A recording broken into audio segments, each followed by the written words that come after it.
నమస్తే, నేను మీ paediatrician doctor రూప.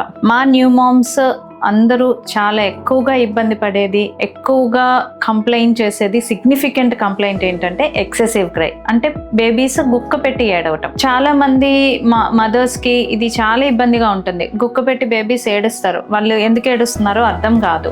జనరల్గా కామన్గా బేబీస్ గుక్క పెట్టి ఏడ్చినప్పుడు ఏంటంటే ఫస్ట్ పైనుంచి బేబీని పైనుంచి కిందకి చెక్ చేసుకోవాలి. ఎక్కడన్నా ఏమన్నా ర్యాష్ ఉందా, ఎక్కడన్నా ఏమన్నా కుట్టిందా, ఎక్కడైనా ఏదైనా ఉరుసుకుపోయిందా, అట్లా ఫస్ట్ చెక్ చేసుకోవాలి.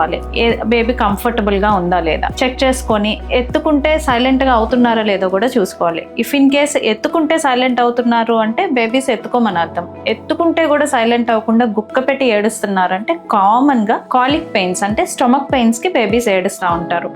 మదర్ ఏదైనా new food, out side food కానీ, లేదా బేబీస్ కి ఇంకేదైనా కాలిక్స్ రిలేటెడ్ ఇష్యూస్ ఉన్నప్పుడు ఎక్సెసివ్ క్రైస్ కామన్ గా ఏంటంటే స్టొమక్ పెయిన్స్ కి, కాలిక్స్ కి, స్టొమక్ కాలిక్స్ కి బేబీస్ ఏడుస్తూ ఉంటారు. లేదు, some times, many a times, particularly ఈ సీజన్స్ లో ఏంటంటే కోల్డ్స్ కి నోస్ బ్లాక్ ఉన్నా కూడా పడుకోవటానికి, ఫీడ్ తీసుకోవటానికి ఎక్సెసివ్ గా ఏడుస్తూ ఉంటారు. కోల్డ్స్ ఉన్నప్పుడు ఇంకొక కామన్ థింగ్ ఏంటంటే, కోల్డ్ ఉన్నప్పుడు ఇయర్ పెయిన్ కి, ఇయర్ కంట్రాక్షన్ వచ్చి, అంటే బేబీస్ కి ఇయర్ ట్యూబ్స్ స్ట్రైట్ గా ఉంటాయి. సో కోల్డ్ ఉన్నప్పుడు ఇయర్ పెయిన్ వచ్చే ఛాన్సెస్ ఎక్కువ ఉంటుంది. సో కోల్డ్ ఉన్నప్పుడు ఇయర్ పెయిన్ వల్ల కూడా బేబీస్ ఏడుస్తూ ఉంటారు. ఇట్లా ఎక్సెసివ్ క్రైస్ ఉన్నప్పుడు ఇవి కామన్ ఇష్యూస్. అయినా బేబీస్ ఇంట్లో హ్యాండిల్ చేయలేకపోతే బెటర్ గా మీ రెగ్యులర్ గా చూపించే పిడియాట్రిషియన్ కి చూపించడం better thing. Okay, thank you.